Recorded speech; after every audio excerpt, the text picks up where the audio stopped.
twongera gushima Imana kubw'uno munsi mwiza Imana iduhaye wo gusubira muri izi studio z'Umuco Family Gospel TV. Turashimira Imana kandi nanone yongeye kuduhereza umwanya n'uburenganzira bwo kuyivuga no kuyamamaza, kuyibwira benshi. Rero turashimira kandi inshuti zacu zikomeje kudukurikira kuri iyi channel, batanze uruhare rwabo, batanze ubutunzi bwabo kugira ngo iyi channel ibeho cyangwa se ikore, kuko ari twe twenyine ntacyo twakwibashiriza. Rero niyo mpamvu ntangiye mbashimira mu kiganiro cyiza tumaze iminsi tuganiramo namwe, tumaze umwaka wose tuganiramo namwe, turimo turinjira mu ntangira z'undi mwaka, ari nacyo kinsubije uyu munsi kuri kamera kugira ngo ngire icyo mvuga ku mwaka utaha. Rero ni nk'ibisanzwe muri kumwe na Pastor Karemera James, n'umushumba kandi akaba n'umubyeyi, mu kiganiro Umuco n'Umuryango, byo shingiro ryo kumenya Imana. Nsubiye hano rero nshaka kuganira kuri no channel ku bijyanye n'impera z'umwaka 2020-2026 ndetse n'intangira z'umwaka 2020-2026. Hari imirongo migari rero dufite mu rwego rw'ivugabutumwa, hari imirongo migari dufite mu rwego rw'ibiganiro biganisha ku muco, biganisha ku muryango, kuko umuryango nk'ahandi hose ku isi urugarijwe. Umuco nk'ahandi hose ku isi hari naho urimo kuzima, ariko turashima Imana ko mu Rwanda uwo muco utari wazima. Hari abagihamagarwa bawusegasira, barimo natwe bongera bakawuvuga. Erega no kuwuvugaho ukongera ugasubira mu matwi yanyu, mukumva yuko hari icyo musabwa, hari icyo mugomba kugira ngo uyu muco usigasirwe ubeho. Nabyo ubwabyo nicyo gushimira Imana. Rero reka munyemerere mwebwe abadukurikiye, abakoze subscribe, abakoze share, abatanze comment zanyu zitandukanye, turabumva kandi turanabashimira, kuko hari impinduka nyinshi twagiye dukora kuri iyi channel kubera ibitekerezo byanyu byiza, kubera ubujyanama bwanyu, ibyo mwadusabaga kongeraho, ari nabyo binshubije imbere yanyu kugira ngo mbabwire ingamba, ibyo tubafitiye mu mwaka wa 2020-2026.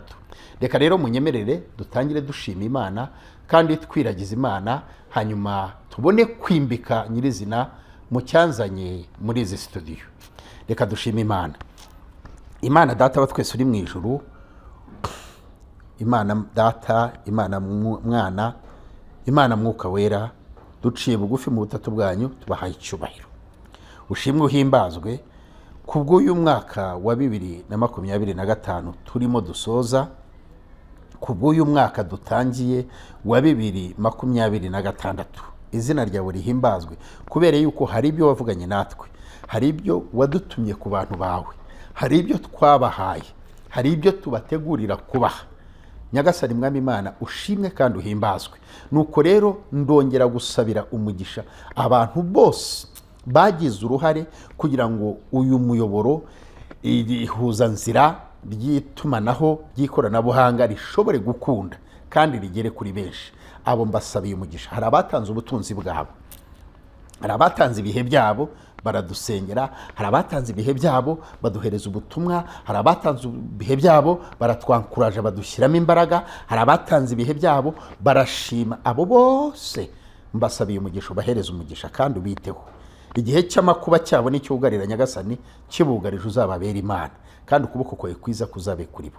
Mu izina rya Yesu nsabiye umugisha n'undi wese uri bwumve, uri bushobore kubona iki kiganiro, uri bushobore kubona iyi channel y'Umuco Family Gospel TV, utari iriho, uri bushobore gukora subscribe, uri bushobore gukora share, uri bushobore gukomentinga, gutanga ibitekerezo byubaka, bose ubahereza umugisha mu izina rya Yesu. Uyu mwaka wa 2025 turagushimira yuko hari abo warinze mu byago, hari abo warinze icyago, hari abo warinze amakuba, hari abo wabungabunze ubuzima bwabo, hari abo wahaye umugisha, hari abo wahaye kubyara, hari abo wahaye kubaka, kugira umuryango, hari abo wahaye byinshi wabaremeyemo. Byose tubikubiye hamwe, tuguhaye ikuzo n'icyubahiro kandi turagushimye.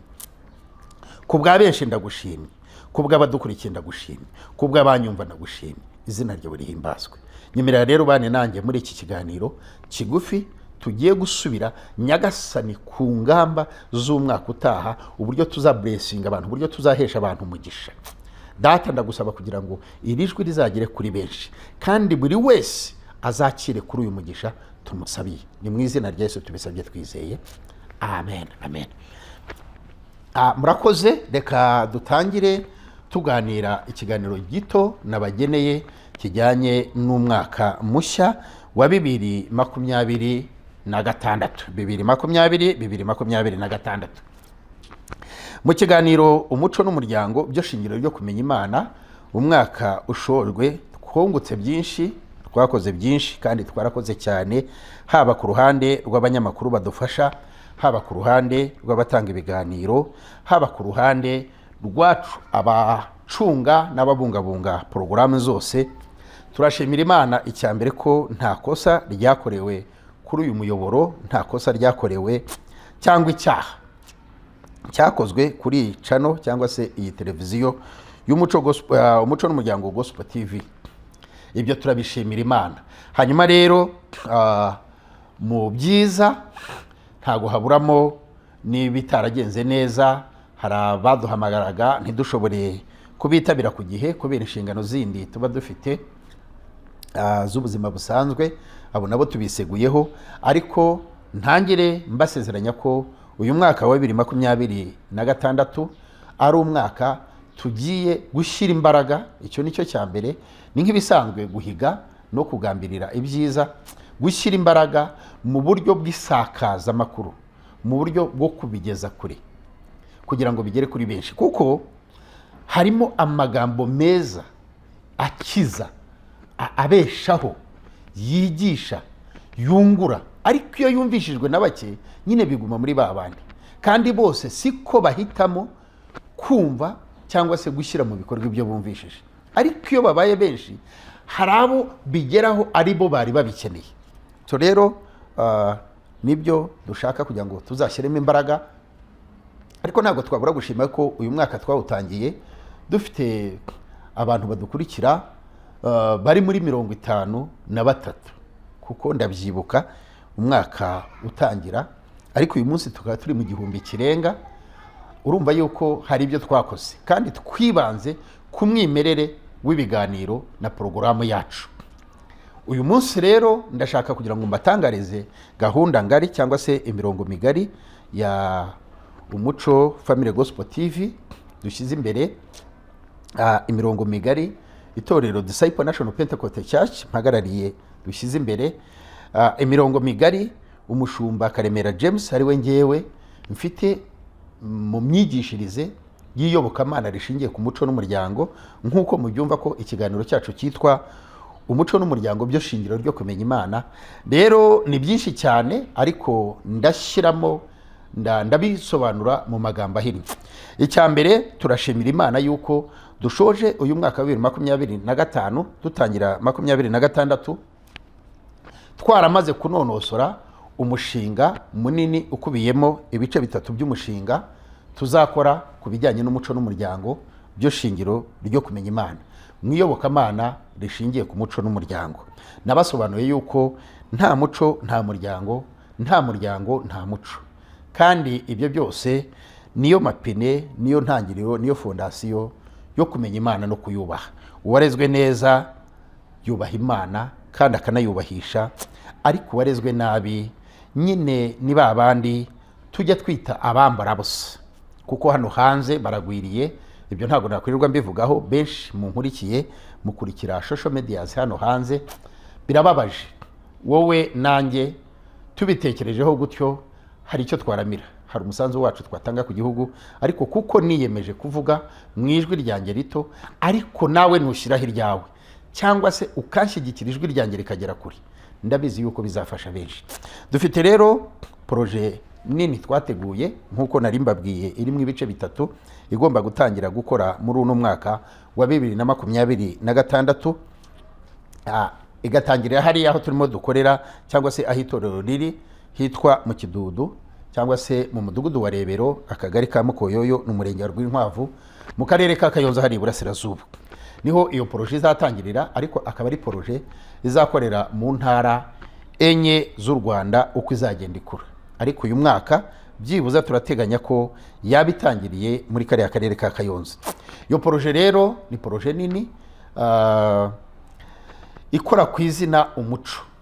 Urumva ni ukuvuga ngo ni ukongera gukomeza umuryango, kongera gukomeza umuryango.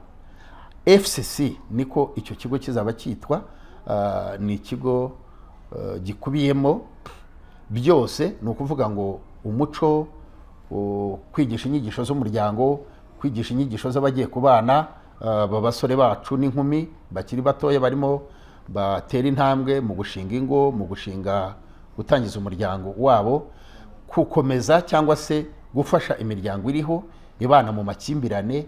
Harimo ibintu byinshi byinshi, ariko icyo bigushaho byose ni Family Strengthening Culture Center. Izaba iri hariya Rwinkwavu, izaba ifite ibice rero nk'uko nababwiye, ibice bitatu. Ni ukuvuga ngo tuzibanda ku kubanisha abanyarwanda, ariko dushingiye ku miryango, ku babana, family cyangwa se famiye cyangwa se umuryango nyine, umugabo, umugore n'abana. Harimo ibyiciro naho bibiri. Urumva hari icyiciro cy'abagabo, gufasha abagabo gutunganya no kubaka ingo zabo neza nk'uko umuco ubigena, nk'uko Imana yabiteguye. Gufasha abagore kubaka ingo zabo nk'uko umuco w'u Rwanda cyangwa se amategeko n'amabwiriza bigena, cyane cyane twirefeye ku cyo Imana yagennye cyangwa se yateguriye uyu mubyeyi witwa umugore. Kwigisha abana umuryango bavutsemo. Aba bana ntabwo bahitamo umuryango bavukamo, kuko twihuza turi babiri, njyewe na nyira runaka, umukobwa runaka, tukabyara umwana. Uyu mwana rero ntabwo agira uruhare, ntagira amahitamo yo kuvuka aho we ashaka. So rero nawe ari mu cyiciro kigomba gufashwa cyane, nimba avutse mu miryango ibana mu makimbirane, nimba avutse mu miryango ikize cyane, kuko gukira nabyo hari igihe bijya bigira amakosa runaka bikoresha, cyane cyane iyo abantu bataciye muri iyi nzira yitwa umuco. Umuco rero ubamo kirazira, ubamo gutinya, kubaha no kwigomwa. Kugira ngo ubane n'undi muntu hari icyo wigomwa kugira ngo utamutakaza. So ibyo byose bikubiyemo. Hanyuma icyiciro kindi cya kabiri kizaba kibanda cyane cyane mu kurwanya amakimbirane. Kurwanya amakimbirane rero harimo igice kimwe tuzakoranaho na leta, ndetse cyane hafi ya byose tuzabikoranaho na leta. Ariko hari igice kimwe cy'ubwunzi, kunga abantu uwakoreye undi cyaha, kuko ubwunzi nyirizina busa naho bushingira cyane ku myemerere, kuko Bibiliya uhereye ku ntangira ukageza ku iherezo yaho yigisha abantu koroherana, kumvikana, gusabirana, kwitangirana. Ni ukuvuga kwigomwa kugira ngo undi abeho. Ntabwo ari ukwica, ntabwo ari ukurimbura, ntabwo ari ukuvuma, ntabwo oya. Abayize gutyo twayize nabi, yego turabyemera kandi ntacyo twabihinduraho. Igishoboka ni uko tugenda dukosora twirefeye cyangwa se dukoresheje umuco no kwemera kwacu kwa gakondo, kuko gusenya gakondo ni ikintu kibi cyane. Ko n'Abisiraheli aribo basogokuru bacu ku myizerere y'ubumana, nabo bahirimbaniye ko gakondo yabo itarimbuka. Turashimira rero aho ngaho na bamwe mu basore n'inkumi bafashe iya mbere kongera kurokora cyangwa se gutunganya gakondo yacu. Uyu munsi twishimiyemo, dukoreramo, dufite iri koranabuhanga, tuvuga Amerika ikarara yumvishije. Ubu ndabizi yuko byinshi biri bugere kuri. Ubwo rero icyo cyiciro tuzagikoranamo na leta cyane cyane ku bijyanye n'ubuhuza. Ari Minisiteri y'Umuryango, iyo sorogera ifite, natwe turabunganira cyangwa se turakorana nabo. Ari Minisiteri y'Ubumwe bw'Abanyarwanda, iyo sorogera ifite yo kubanisha abanyarwanda no gukumira amakimbirane. Ari ibigo byose, hafi ya byose, yewe na RGB, amadini n'amatorero abarizwamo, kuko ni nayo ishinzwe imiyoborere myiza na serivisi. So rero urumva, nubwo twavuga polisi y'igihugu, kuko nayo iri mu barwanya ibiyobyabwenge no gukumira no kurinda umutekano w'abantu n'ibyabo. Twavuga byinshi cyane ibigo tuzakorana nabyo, kuko bigiye biri muri projet birenga hafi 8. Hari komisiyo zishinzwe uburenganzira bw'abana, kuko hano tuzaba turengera umwana. Hari komisiyo zishinzwe iyubahiriza ry'uburenganzira bwa muntu muri rusange. Hari byinshi, hari imishinga itandukanye ari ibungabunga ubuzima bw'abana, imikurire y'abana, imirire y'abana, dore yuko tuzakorera no mu biturage hirya no hino mu gihugu cy'u Rwanda. Kurwanya igwingira ni gahunda ya leta, kandi leta ni wowe ni ngewe. Hanyuma rero igice cya gatatu aricyo gisoza cy'uyu mushinga kizibana cyane ku kuzamura ubukungu bw'abakristo bacu, ubukungu bw'imiryango yabanaga mu makimbirane, kuko aya makimbirane ashingira ku bintu bitandukanye.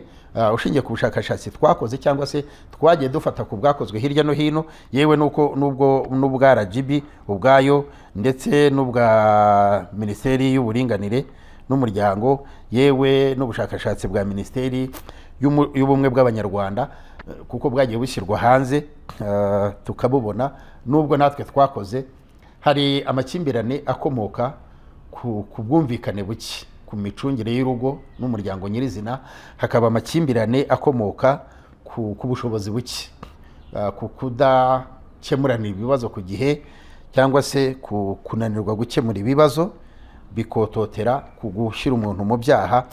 Rero abo bantu hari uburyo bwo kububakira ubushobozi muri iyi poroje dutegura, hakabamo nka sako, ariko ku buryo ibibavamo bibasubizwa. Ni genda garuka, iyi retete izakorwa muri iyi poroje. Icyo rero nicyo gikorwa nyirizina kinini dufite muri uno mwaka wa 2026 tugomba gutangira mu masaha makeya ari imbere. Hanyuma rero nshimire buri muntu wese wagize uruhare mu gusengera ko iyi poroje ikorwa. Hari ubutunzi bwatanzwe, hari n'ibikibura kugira ngo nyirizina ikorwe, kuko harimo no kwegera ibyo bigo, kubanza kubisobanurira. Ariko iyo ibindi by'ibanze byarangiye by'amategeko n'iki, ibindi aba ari ugusura no kumenyekanisha igikorwa. Rero intambwe ya mbere ni iyi ngiyi. Hanyuma ikindi ni guhirimbanira gusubiza itorero rya Kristo ku murongo nyakuri. Ibyo igihugu cy'u Rwanda cyarabitangiye, guhangana n'ibyonnyi n'ibiza kwangiza itorero n'iki. Mu by'ukuri ntago babikora nk'abanyamadini, babikora nk'abashinzwe abanyarwanda, kuko abanyamadini twese nanashishikariza n'abandi twagombye gusenyera umugozi umwe, kuko abo duhereza serivisi ni abantu bamwe, n'abanyarwanda. Uretse n'abanyarwanda ni ikiremwa muntu, kandi byose tubihuriraho. Rero ibyo ntago byakabaye bidutera kuba amakimbirane, kuba baheza nguni n'ibindi. Ahubwo nk'uko leta y'u Rwanda, leta yacu, ibidukangurira cyane cyane biciye muri Perezida wa Repubulika, kubaka ubumwe bw'Abanyarwanda. Wenda mu myemerere tuvuge ngo twubaka ubumwe bw'Abakristo, cyangwa se twubaka ubumwe bw'abemera. Urumva hari gahunda nziza yashyizweho yo gushyiraho komite ihuriweho n'imyemerere mu Rwanda, amadini n'amatorero n'abandi bafite kwemera gutandukanye, aribyo bita RIC ku rwego rw'igihugu. Abo nabo tuzakorana, kuko hari ibyo tugomba kubafasha, kuko ni komite twashyizeho, ariko tutayifashije ntago yapafomwe, ntago yakora inshingano zayo. So rero muri iyi poroje icyo gisate nacyo tuzagikoraho, kuko tuzakorana nabo cyane. Hanyuma no gutunganya itorero, nsa naho nasobanura ko inyigisho nyirizina nubwo tubigirwamo n'igihugu, ariko inyigisho nyirizina nsa naho twamaze kuzinonosora, zirobanuwe, zikuza uyu muntu mukristo, twita umukristo muto, ku buryo atongera gukurira mu buyobe, atongera guhuzagurika mu byo yemera. Rero izo nyigisho twarazinonosoye, ibitabo twamaze kubitunganya, kuzabihereza abavugabutumwa. Twatanze amahugurwa y'ibanze muri uno mwaka, ariko hari n'amahugurwa duteganya gutanga muri uku kwezi kwa kabiri, kuko iyi poroje yacu izibana no kuguhugura abashumba n'abakozi b'Imana, cyangwa se abapasiteri n'abavugabutumwa n'abandi bafite inshingano mu miyoborere y'itorero, ko tuzakorana n'uturere n'amaparuwasi ku matorero atandukanye, cyangwa se amadini n'imyemerere itandukanye. Hanyuma rero no ku itorero ryacu nyirizina turatangirana n'inyigisho nshya zifasha umukristo guhinduka kuba umwigisha wa Yesu. Ibi ntago bimwambura ubunyarwanda, ntago bimwambura inshingano afite muri sosiyete nyarwanda, ntago bimwambura inshingano afite mu kubungabunga umuco w'igihugu cyangwa se w'abanyarwanda, kubungabunga umuryango nyirizina, kuko twagiye tubona yuko hari ibintu bigenda bidutandukanya n'icyo kintu bishingiye ku myemerere. Ni ukuri tuzafasha abihaye Imana mu buryo bw'igipasiteri, ikivugabutumwa, abahanuzi n'abandi bose bavuga ari kijyana nk'abaririmbyi, abahanzi ku giti cyabo. Ni ibyiciro byinshi tuzahugura ku rwego rw'akarere kugira ngo nabo bagende babikore ku rwego rwo hasi, ibyo bita amashami. Ibyo rero ndumva naba nshoreje aho gatoya ku bijyanye n'ibikorwa duteganya gukora. Urumva harimo inyigisho, harimo isakazamakuru ku nyigisho zigenewe umuryango, abatoza biriya bigo byose navugaga bya leta, tugomba kuganira nabyo ku bijyanye n'abatoza biyongera ku bacu twahuguye, cyane cyane nk'abapasiteri bagiye bahagarariye amatorero mu turere. Hari amahugurwa y'ibanze yatanzwe, ariko hari ay'ingenzi azakorwa. Ubwo rero ibyo byose nibyo tugambiriye gukora. Hanyuma rero ku bijyanye na cano, twahirimbaniye ko ibanze igafata umurongo, kandi mu by'ukuri dusa naho tubibaze kubigeraho byibuze hejuru ya 80%. Ibikibura bishingiye ku bikoresho.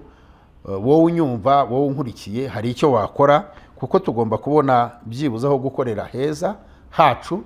Harimo ibisabwa, za kamera, sound proof n'ibindi byinshi bitandukanye. Ntabwo twari twabibona, turacyaganira n'abantu n'inshuti, kimwe nawe unkurikiye, waba uri imbere mu gihugu cyangwa se hanze y'igihugu, ushobora kudushyigikira muri ubwo buryo, wadushyigikira, kuko dukeneye ko iyi cano izakomeza isakaze ubumwe bw'abanyarwanda, sosiyete nyarwanda, ubumwe bw'abantu, ikiremwa muntu, ubumwe bwo kubungabunga no kurengera umwana cyangwa se umubyeyi.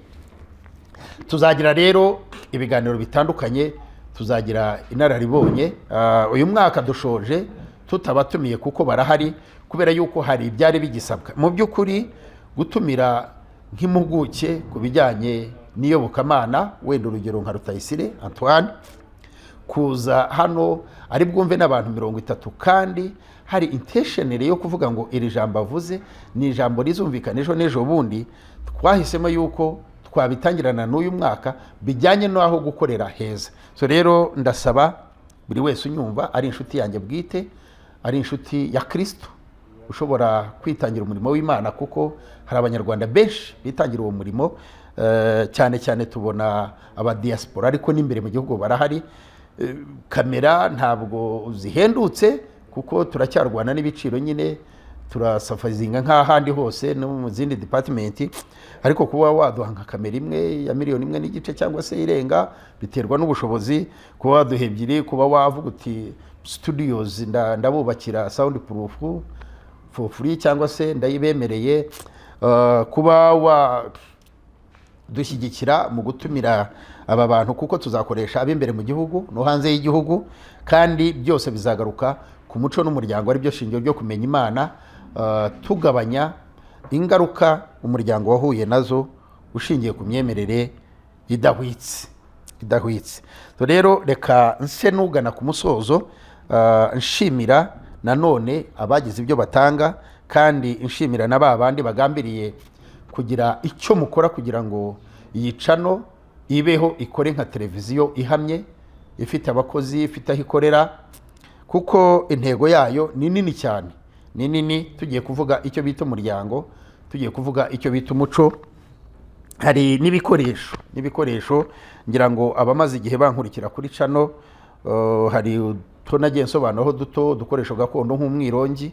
Uyu mwirongi ushobora kuganiraho umunsi wose mu gisobanuro cyawo, mu muco, mu myemerere ya Gikristo cyangwa se muri Bibiliya, mu ijambo ry'Imana, mu mikoreshereze, mu nyungu zawo nziza. Ngire ngo twabonye ko abakurambere bacu, abasogokuruza, bavugaga yuko umwirongi ubwawo ushobora gukoreshwa mu buryo bw'isanamitima, kuko iyo uwukoresheje neza wungura ubwenge, ugaburira ubwonko bw'uwumva n'ubwawe wowe urimo kuwukoresha. Hari ibikoresho gakondo, hari imiduri, hari inanga, hari bose ibyo tugomba kuzabyibandaho kandi tukagenda dusobanura impamvu yabyo. Rero ndagusaba wowe nkurikiye, wowe unyumva, uyu mwaka nk'uko twavuze yuko ari umwaka w'amahoro n'ituze, ariko ugambiriye kwisubiza icyizere wowe ubwawe no kugirira abandi icyizere, kuko abantu twatakaranyije icyizere rwose. Ibyo ngibyo kubankurikiye, kubanyumva, turabyemeranyaho 100%. Ufite icyo abihakanaho yajya muri comment akabivuga, ikiganiro cy'ubutaha nkagira icyo mbisobanuraho. Ariko kuri guhari, abantu batakarije abandi icyizere, kandi ntabwo ujya gutakariza umuntu icyizere wowe wiretse. Burya nuko kwigenzura no kwirebaho bisa naho bijya bigora abantu benshi, ariko iyo wigenzuye usanga icyizere we wabanje kucyitera mbere yuko ujya kugitera runaka. Rero uyu mwaka twawise ko ari umwaka wo kwigarurira icyizere no gusubizanya icyizere mu bantu, ukongera ukizera abantu, ukazamura urwego wizeragaho abantu, kuko ubwawe uri muri hemukira biragushyira mu bihombo byinshi. Kandi uzi yuko inshingano nkuru, kurangiza inshingano nkuru bisaba kugira icyo ukorera undi utitaye icyo we ari bugukorere. Rero turasabira buri bantu bose badukurikiye nabo tuzunguka yuko uyu mwaka wababera umwaka w'amahoro. Amahoro ni ikintu giharanirwa, amahoro ni ikintu kirwanirirwa, amahoro ni ikintu kibungabungwa kugira ngo kibeho. Iyo tubona ingabo zacu ibyo zikora, iyo tubona igihugu cyacu urwego kiriho kiraza mu myanya ya mbere, 2 ya mbere, 3 ya mbere kuri buri sekita yose, kandi usanga byose birangira bisa naho byuzurira ku cyo bita umutekano no kugarura amahoro n'icyizere mu Banyarwanda.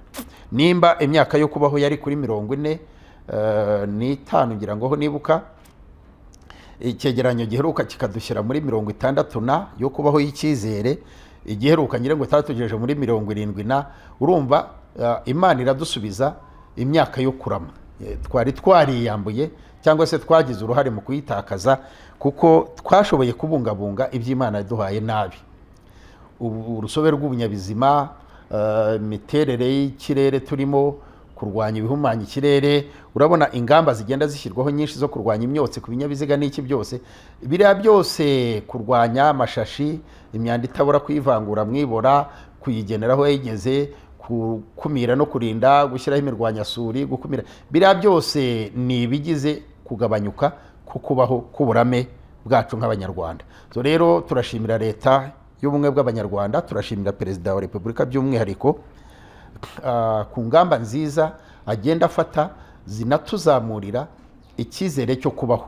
So rero twe kumutenguha, twe kumutaba mu nama, aha tuganisha ni heza, tumwumvire kandi tugerageze, twe gutsindwa no kugerageza, ahubwo wenda dutsindwa ariko twagerageje. Tugerageze kubungabunga urwo rusobe rw'ubunyabuzima, aricyo tuzibandaho, dutera amashyamba hirya no hino aho tuzaba dukorera, abo tuzahugura tuzabashishikariza gutera ibiti, ari byo bidufasha kuri uyu mwuka duhumeka. Ni byinshi rero, ubwo wenda nabangiye muri siyansi, ariko harimo byinshi tuzakora. Ibyo rero bijyanye nuko icyizere cyo kubaho cy'umunyarwanda uyu munsi kirakabakaba mu myaka 80, kivuye ku myaka 40 ejo bundi nyuma ya jenoside. Ubwo mbere ya jenoside ibipimo ntago nabizanye, ariko nabyo byari bihari, urumva. So rero iki kintu ndagira ngo dufatikanye kukibungabunga, kuko iyi cano izabyibandaho cyane. Turakibungabunga dute? Turakibungabunga twigirira icyizere twebwe ubwacu cyo kubaho, kugira ngo tuzamuke tugere muri 90, tugere mu 100. Abanyarwanda bajyaga barama ukumva imyaka 110. Uyu munsi kubona umuntu ugeze mu myaka 100 bakora celebration, celebrating, bagakora ibirori, kubera yuko nta cyizere cyo kubaho aba bantu baba bifitiye, tuba twifitiye. Ariko rero nimba bishobora kugera kuri 80 in general, hariho bamwe batuma abandi bazamuka, bo bafite icyizere cyo kubaho n'imyaka 200, ugasanga ari mu 120, ugasanga mu mibare mu cyegeranyo birimo birazamura na babandi batakigifite. Aha rero niho nabashishikarizaga ko mwafasha wowe nanjye tukazamura icyizere muri uyu mwaka cyo kubaho, noneho tukanakizamura icyo dutakariza bene data, icyo dutakariza bagenzi bacu. Uriya muntu uramutse wigenzuye rimwe na rimwe iyo umuntu ashoboye kwigenzura ushobora no kugenda ukamwegera ukamusaba imbabazi. Ibyo rero nibyo bakanguriraga muri uyu mwaka wa 2020-2026 kugira ngo uhereye mu urubyiruko rwacu rwe ku yasoroga yabo bazayihindure ngo nta kubaho imyaka 100 oya n'imyaka na 200 ahubwo twayibaho rwose. kandi icyo cyizere ndakibaha mvuganye n'umwuka w'Imana, ndakibahereza nshingiye ku gisobanuro cy'ubuyobozi bw'igihugu cyacu cyangwa se ku cyerekezo cy'igihugu cyacu 2020-2050. ubwo twasimbutse na 30 kuko iyo twayigezemo igihugu cyacu cyarihuse cyane kigera muri 50. muri 50 uburame bwo kubaho ndavuga ntashidikanya ko tuzaba turi mu 100 rirenga, ariko wowe bigiremo uruhare nanjye mbigiremo uruhare. rero icyo nicyo nashaka kugira ngo nsorezeho, nshishikariza urubyiruko rwacu, nshishikariza bashiki bacu, cyane cyane bashiki bacu. Reka rwose nsabe bashiki bacu nshikamye,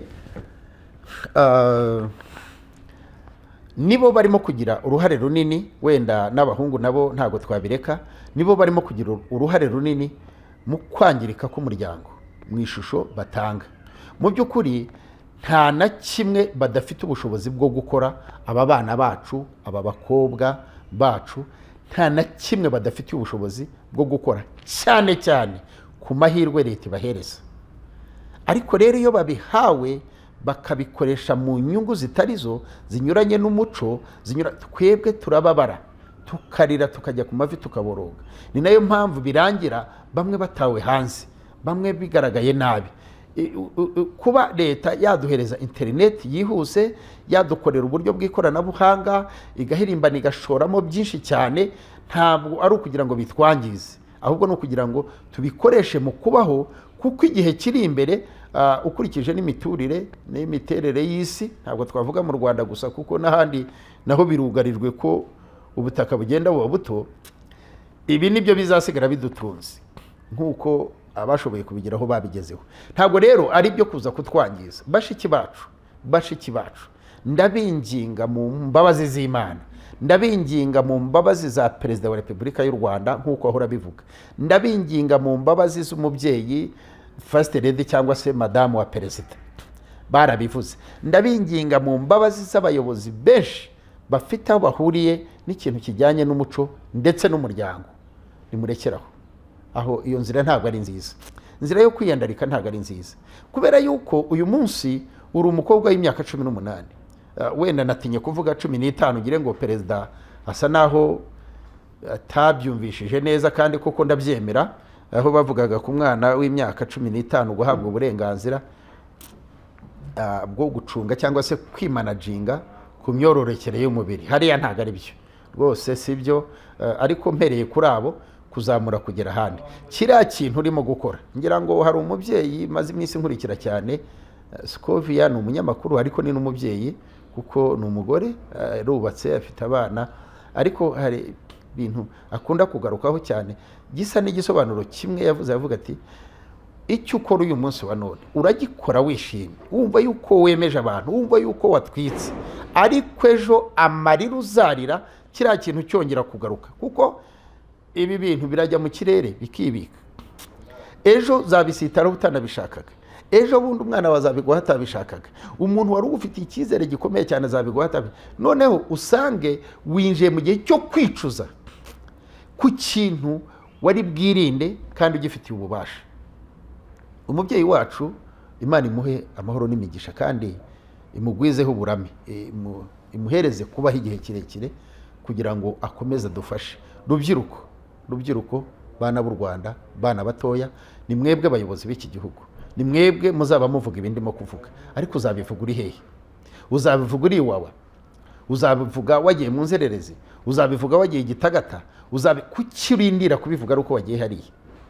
kuki utesha agaciro amahirwe mufite yo kuba abantu bakomeye mukora ibikomeye? kuki inkoni baguhaye ngo usindagirireho ariyo uhindukije guhirikisha undi muntu? oya, mugarukiraho.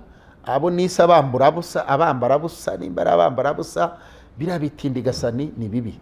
ibyo tugiye kubyamagana, ariko ndabasaba uyu mwaka uzaba umwaka wo kugabanya ayo makosa, uzaba umwaka wo kugabanya ibyo byaha bikorerwa ku mbuga nkoranyambaga, uzaba umwaka wo kugabanya ubugoryi n'ubujiji rwose. Kandi ndabibasabira no mu gusoza iki kiganiro ndasenga, ariko sanzwe nanabasengera, ndabibifuriza yuko muhagarike ngo ubusurikweyi ibintu ntazi by'ibitakaragasi. Rwose ndabinginga nimuze tubigishe gusenyuka kw'ingo, ntabwo nagenda ntakivuzeho. Umuryango nyarwanda urugarijwe, yego ni rusange ku isi hose. Gashima n'ijambo ry'Imana rivuga ko ikigeragezo usanga ari rusange ku bantu bose, ariko twebwe mu ndangagaciro zacu, mu budasa bw'u Rwanda, mu rurimi rumwe rwacu, mu bituranga, mu kirango kimwe kituranga cy'ubumwe, ntabwo twari dukwiriye kugera ku rwego igihugu cyacu kigezeho mu gusenyuka kw'ingo, mu guta umuco. Ni uguta umuco. Ndababara cyane iyo numvishije abantu baririmba twa turirimbo, rero bajya no gukopera, bagakopera ibitakaragasi, kandi hari ibintu byiza. Urumva, uraririmbira umwana w'umukobwa ugiye gushakana n'umuhungu wa runaka.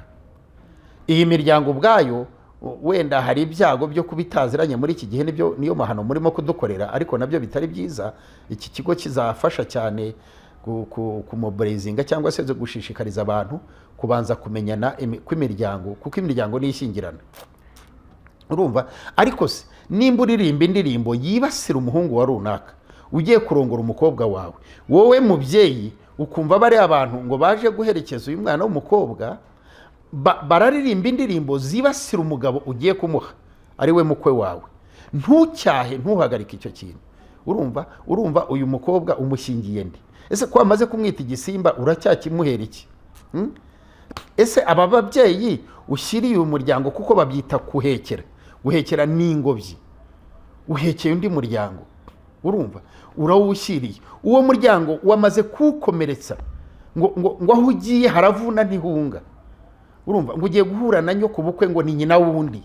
Ibyo bintu umubyeyi ugaherekesha umwana wawe ayo magambo, koko uyu mwana umujyanye hehe? Wamukatesheje ukamusubizayo. Iki kintu leta ikakirebera, minisiteri ishinzwe uburinganire n'umuco ikabirebera, y'ubumwe bw'abanyarwanda ikabirebera.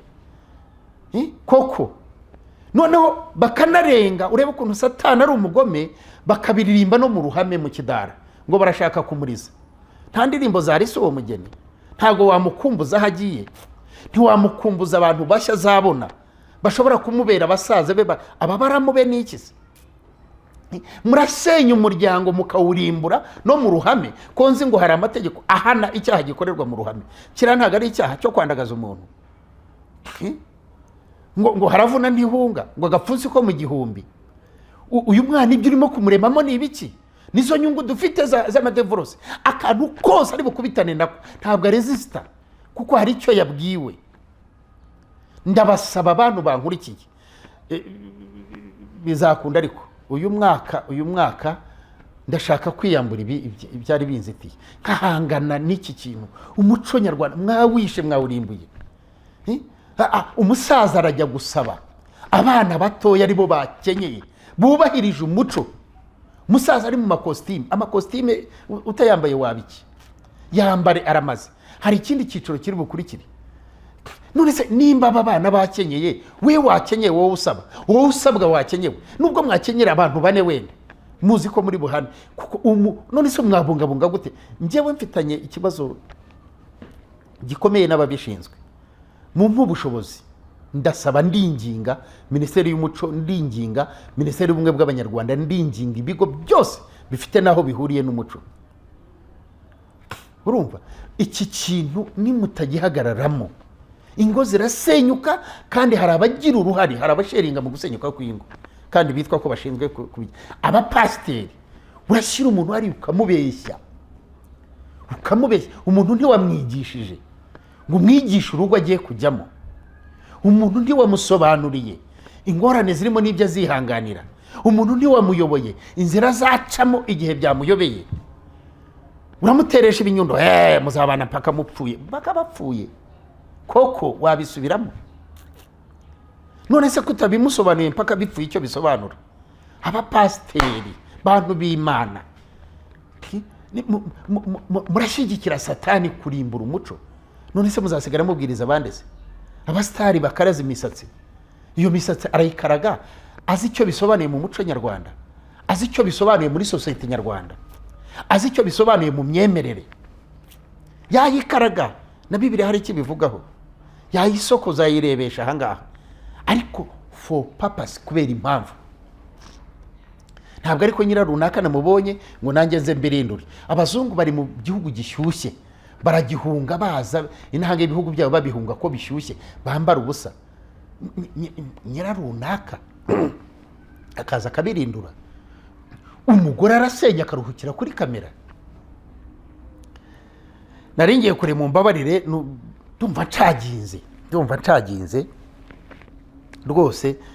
Umuryango nyarwanda urasenyuka, nkababara cyane, nkababara n'amarira akaza, nkababara.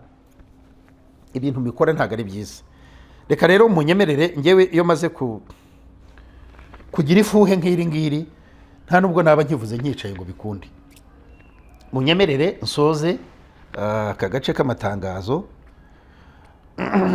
Ni byinshi murumva aho naringiye, ndashaka kuvuga mpagaze kuko hari icyanditswe nshaka kugira ngo usomera abankurikiye. Imirongo migari irahari, ibyo tuzakora birahari byinshi. Abankunze barahari, abatankunze kubera ibyo mvuga barahari. Nanze kugira amazina mvuga y'abantu, ariko mu by'ukuri ndabinginze nimwifashe, nimufashe sosiyete ibakurikiye, abari mu mwanya w'abavuga rikijyana, abapasiteri, abafite amatorero akomeye, abafite ivugabutumwa rihamye, bafite ibyo bubatse nabo kubahwa, ariko nibabikoreshe mu kubaka ubumwe bw'abanyarwanda. Ubumwe bw'abanyarwanda ntago bureba Minisiteri y'Ubumwe bw'Abanyarwanda gusa, irahari kugira ngo tuyigane, tuyihe ibitekerezo, tuyereke ibyo yashishikariza abantu, ariko nayo nisohoke ijye hanze. Hano hanze ibintu bimeze nabi. Ibyaha bikorerwa kuri social media hari ababishinzwe, ariko nabo nibashyira imbaraga mu gukumira kuruta guhana. Nibashyira imbaraga mu gukumira kuruta guhana, kuko guhana uwahanutse aba ari ukwirushya, ngo ni nko kwandika mu mazi. Niyo mpamvu usanga 4, 5 umuntu umwe bamushubije mu igororero inshuro 2 cyangwa 4 cyangwa 5, nuko ubu hano wahanutse. Ariko icyo nabashishikariza, nanasaba na nyakubahwa Perezida wa Repubulika, nuko bakwibanda mu gukumira, kandi gukumira kujyanye no kwigisha. Ideology yagejeje igihugu cy'u Rwanda ku rwego rubi rw'ipfunwe, buri wese agenda yubitse umutwe, ari uwabikoze, ari uwabikorewe, ugasanga yewe n'abataragize uruhare mu kubikora cyangwa mu kubikorerwa, ugasanga twese tugiye twubitse umutwe n'ipfunwe. Ariko iyo ideology yatugejeje kuri urwo rwego yarigishijwe. Dore ahoze nkurikira hakurya aho ngaho, umuntu uri ku rwego rwa generali avuga ikintu nka kiriya, ibintu bikarangira gutyo gusa. Biriya ni inyigisho, ntabwo ari ikintu yabyutse mu gitondo ngo arakirota, nka bamwe njya mbona kuri kamera baza kuvuga ngo ibyo barose. Ubuse tuvuze inzozi zacu twese, igihugu nta nubwo cyagira n'umurongo. Ibyo narose nkiruka nti Perezida wa Repubulika rwose bigende bitya, ibyo runaka yarose akirukanka, igihugu se cyagira umurongo? Urumva rero ideology ni inyigisho. Nimuze twigisha inyigisho nziza ifite aho iganisha igihugu, cyane tunareba n'umurongo igihugu gikeneyemo ko abantu bacyo babamo. Kurara muri etaje n'indu byanze, kugira akazu kawe n'indu byanze, ariko sura kagira uri mu muhanda uhenura, ukuramo amakariso ukerekana no mu ndamwe imbere. Arabana bajya bavuga ngo nezingaro amara. Iby'abazungu birirwa barapagasa barinjiza. Uriya muzungu by'urukozasoni aragikora akinjiza amadolari n'amadolari, akajya California akagura etaje, akabazi ko umwana we azabaho. Ariko wowe urabikoze ngo ugeze kuki? Kuri burushete uri uhabwe. Ko ntawe nabonye wabikoze ngo akire uyu munsi tube tuvuga tuti tumusange tuganire nawe. So rero reka ntaza kujya kure, naberekaga ingamba dufite n'izi z'uburakari nazo turazifite, kuko ntabwo tuzarebera, ntabwo ndi mu barebera rwose. nje ndahagurutse, nkeneye kugira umusanzu ntanga ku gihugu nubwo ntigize mpemwa kuwutanga. Rero reka nsoze nsaba barya bose banyumvishije nabo ntavuzeho, kuko hari imiryango mvamahanga ifite ibyo ikora, bamfashe bashyigikire banyumve, tubone ahantu hagutse, tubone ahantu hatandukanye mu ntara zitandukanye, twigishe tubungabunge umuryango nyarwanda, kuko kumfasha ni ugufasha uriya muryango. Ni ukuvuga nimba ufite poroje ifasha abana, nutamfasha kubungabunga aba bana se ejo poroje yawe nawe yarangira. So reka nsoze mbashimira kandi mbifuriza umwaka mushya muhire. Turi muri etaje, turimo turakorera muri etaje. Ejo hashize twari muri za Nyakatsi, indege ngiye nubwo mwumva inyegera cyane, ndi muri etaje mu igorofa hejuru cyane, urumva ubwo nabo bari mu kazi kabo bafite ibyo bakora. Reka nsoze mbifuriza umwaka mushya muhire wa 2026 kuri buri wese, umubere umwaka wo kwigarurira icyizere no kugarurira abandi bantu icyizere. Ntago wabaho wenyine, ni nayo mpamvu Imana yagennye yuko umwe asanga undi, bakororoka bakagwira. Reka nsoze nifuriza imiryango ibanye mu makimbirane kubivamo. Niwigirira icyizere ukagirira na mugenzi wawe icyizere, ariya makimbirane aragabanuka, ararangira. Reka nsoze nifuriza urubyiruko rw'u Rwanda, abahungu n'abakobwa, cyane cyane abakobwa, kuko ni mwebwe mufite ibanga ryahishwe n'Imana. Ni nayo mpamvu mu myanya myibarukiro yanyu usanga ari ahantu hataboneshwa amaso gutya, keretse ari wowe ushatse kuhagaragaza. Rero mugabanye ubwambure bwanyu bw'ubusa, mushyire imbere kwiha agaciro no guha agaciro ababakikije. Abasore murekeraho udukino tw'amakarita. Hari igihe ukinisha seti undi afite bwana, rwose iyo mikino y'amakarita muyireke, mukore kandi mubeho, mwigwiza uburame bw'igihugu kibifuriza. Nsabe abanyetorero, abakristo be kwitakariza icyizere ngo insengero zarafunzwe. Twasabwe kuzuza ibisabwa, twasabye gukorera ahantu hahesha ishema umukristo muzima wamenye Yesu. Na Yesu yabivuzeho ubwo yavugaga ati inzu y'Imana mwayigize umusaka, mwayigize iguriro, niyabambuzi niyo bamburiramo n'ibiki. Ibyo byose kuba umukuru w'igihugu yaducyaha, ni muze tubikosore. Abantu be kwirukanka bagiye Bugande, abageze hehe hirya no hino ntavuze, ngo bagiye gutangiza amatorero ngo mu Rwanda, ngo amatorero ngo barayaciye n'ibiki. Bayaca gutese none se ubuse ntidusenga, ubuse singiye kubasengera? Uzi umugisha uri buboneke ndi bubatureho, muri bubone muri hirya no hino.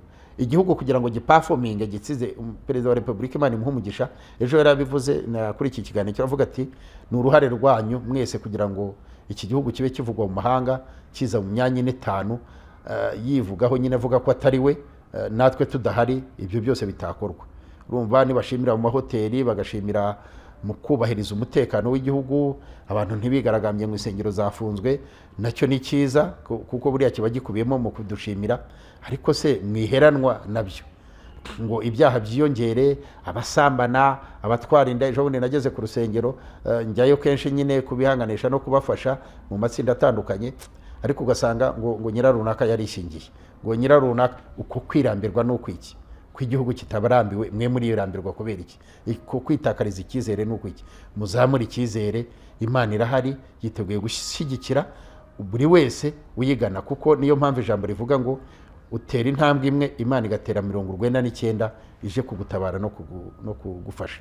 So Imana iteze ibiganza, Kristo ateze ibiganza, Perezida wa Repubulika ateze ibiganza, abashumba duteze ibiganza, rubyiruko rwacu, bana bacu, ni muze tubafashe, mubeho, mubesheho n'abazabakomokaho. Reka icyanditswe mwaza kugisoma, ntiriwe nkisoma. Hari Matayo 23 umurongo wa 14, hari Petero wa mbere 2:1, hari abefeso ndimo ndihuta cyane sinzi nimba munkurikira kabiri ariko byose ni ibyigisho. Mukurikire channel yacu Umuco Family Gospel TV, hariho ibindi biganiro bitandukanye. Dufite abatumirwa beza uyu mwaka tugiye gutumira, twasubitse kugira ngo ibanze yubake systeme yo kubaho kandi byamaze kuba. Mwige, hari inyigisho nziza tugiye kujya dushyiraho, ari inyigisho zidaciye mu biganiro. Ushobora kujyaho ma website ukareba inyigisho runaka ukayiga, mu gihe umwarimu atari yaranayigeraho ukaba ufite ibyo wanamubaza muri ya nyigisho. Azakorwa ibintu byinshi bitandukanye. Reka rero munyemerere dushimira Imana, tubasabira n'umugisha kandi twiragiza uyu mwaka mushya dutangiye. Ni amasaha make cyane asigaye kugira ngo twinjire muri 2026. Uzababera umwaka mwiza rero, uzababera umwaka wo kwigirira icyizere, uzababera umwaka wo kugera ku ntego. Murakoze, reka twubahe Imana dusenge. Mana umuremyi w'ijuru n'isi, duciye bugufi nanone aka kanya, twubashye izina ryawe kandi tuguciriye bugufi. Tuvuze byinshi ariko niwe utegura iby'umumaro ukabihereza abantu bawe. Mu izina rya Yesu Kristo w'i Nazareti, nyemerera nsabire buri muntu wese unkurikiye, buri muntu wese undeba, buri muntu wese unyumva, buri muntu wese uri bumenyekanishe hirya no hino iri sengesho rikamugirira umumaro. Buri wese uri bwumvira isengesho, ndagusaba Mana kugira ngo umuhereze umugisha biciye mu cyo sabye. Data nk'umushumba, nk'umubyeyi, ndasabira urubyiruko rw'u Rwanda, ndasabira abakobwa ba nyampinga b'Abanyarwanda, ndasabira abasore b'imigenda, ndasabira ingimbi mu izina rya Yesu, ndasabira ababyeyi, abubatsi ngo, imiryango yubatse ngo, Nyagasani ububakire kuko niwe wubaka bigakomera. Mu izina rya Yesu ndasaba kugira ngo ugabanyirize umusonga buri wese uwabonaga urugo rwe rugeze ku idara rya nyuma kugira ngo ruhirime. Mu izina rya Yesu rwubakire izindi nzego, rwongere rusubireho rukomere, biciye muri uyu mugore, biciye muri uyu mugabo. Uwo mugore by'umwihariko ndagusaba kugira ngo usinzirize aba bagore nk'uko ijambo ryawe rivuga ngo mu gicuku cya nijoro ngo abantu bari ku mariri yabo bashyizweyo, ngo aho niho umanukira kumvisha imitima n'ubwenge bw'abari abantu, kuko nta bindi biba bikibarangaza. Ndakwingize Mana ngo wegere aba bagore, ubibutse ibanga wabikije muri bo, ubibutse ibanga ryo kubaho k'umuryango. Nyagasani Mwami Imana, ubibutse impamvu yabo wabaremye ukabashyiraho, kuko waremye igitsina gabo ugishyiraho, urangije uzana ibanga ryitwa umugore kugira ngo uyu muryango ubeho. Aho niho wavuze ijambo ngo babyare bororoke, bagire abana bagwire. Data, nta kugwira kwabaho uyu mugore adahari. Uyu mugore ukenesha urugo, uyu mugore ukenesha umuryango, uyu mugore ukenesha abana, byose umwibutse ko ariwe bikubiyemo. Nahagarara mu nshingano ze, urugo ruzabaho. Naho umugabo yagoryama, Bibiliya igaragaza abagabo bagiye babibigoryi ariko bakagororwa n'abagore babo. Mu izina rya Yesu ndasengera umugore wo mu Rwanda, ndasengera umugore w'umunyarwandakazi. Dore ingamba isi dufite si nziza, dore ingamba Satana dufite si nziza. Dore bamwe barajya ku bitangazamakuru abateguwe na Satani n'imyuka mibi, bakavuga ngo Abanyarwandakazi, ngo Abatutsikazi, ngo n'ibindi byinshi, ngo babirinde. Ariko mu izina rya Yesu uwo mwuka turawurwanyije, turawusenya mu karere duherereyemo, turawusenya mu gihugu cy'u Rwanda, turawusenya n'ahandi hose ku isi. Mu izina rya Yesu ntabwo aba Banyarwandakazi, ntabwo aba bagore arabo kwinubwa. Mu izina rya Yesu, dore nibo batubyara. Nuriya wabivugaga afite nyina, afite umugore, afite bashiki be, ariko bose tubaremeye icyizere cyo kubaho. Ntabwo biriya ari byo, kuko ibyo si byo waremye. Ntabwo ari cyo wamuremeye kuvuga uriya mugabo. Woya, mu izina rya Yesu uriya mwuka turawusenya mu buryo bwo mu ijuru, turawusenya mu buryo bw'ubwenge, turawusenya mu buryo bw'ubumenyi, turawusenya mu buryo bw'imyumvire. Abankurikiye bose ndasaba ko uyu mwuka bawurwanye, bawutsinde. Uyu mwaka uzaba umwaka wo kwiyunga, uzaba umwaka wo kuba umwe, uzaba umwaka wo gusubizanya icyizere, kandi nawe umubabarire kuko siwe.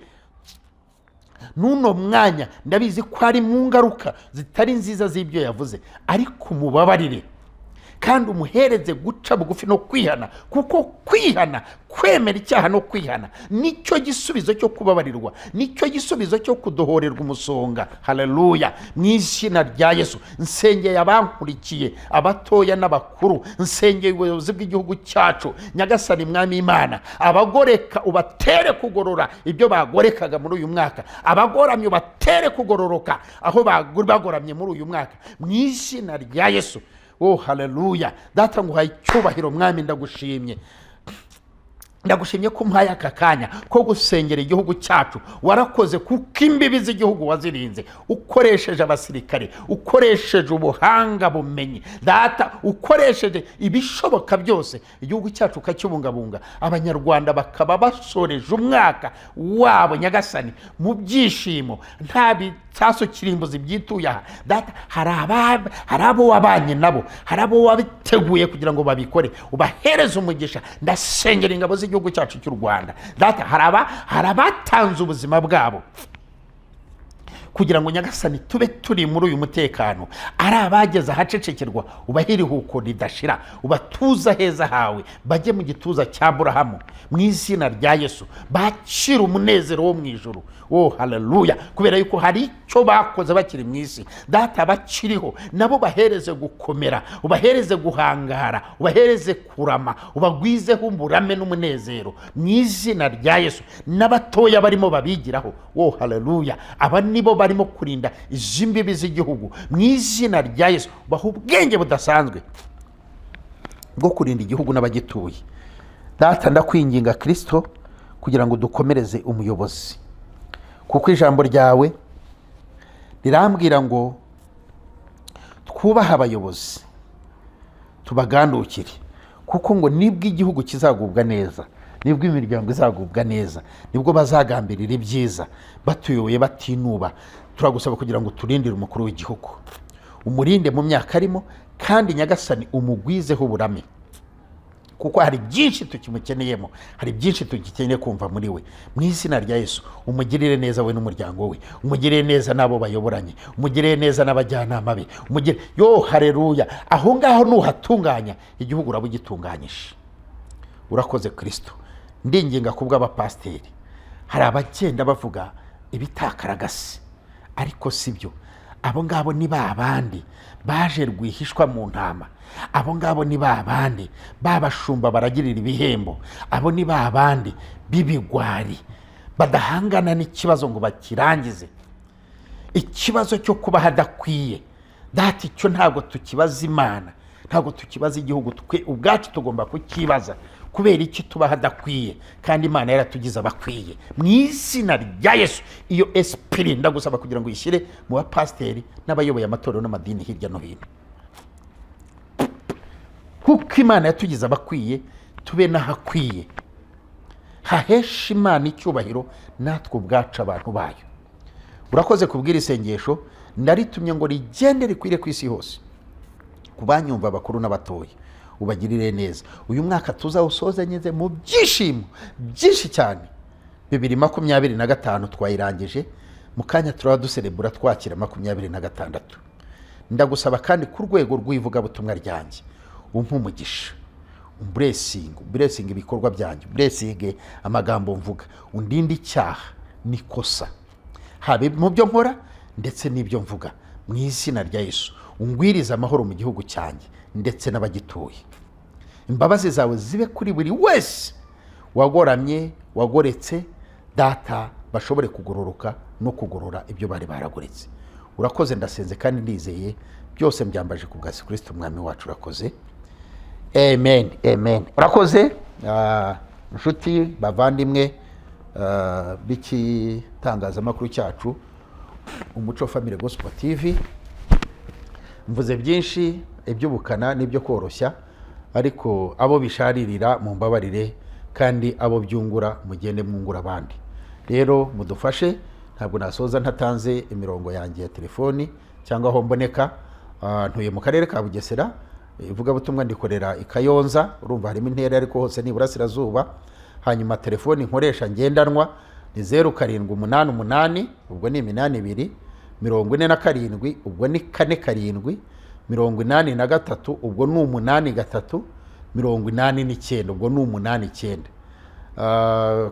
N'undi murongo uwo ngo ntuvaho nuhoraho ariko igize n'ikibazo hari n'indi 07 ubwo ni 07 nyine 82 iyo niyo 82 76 ubwo niyo 76 3 iyo niyo 34 hanyuma 2 iyo niyo 22.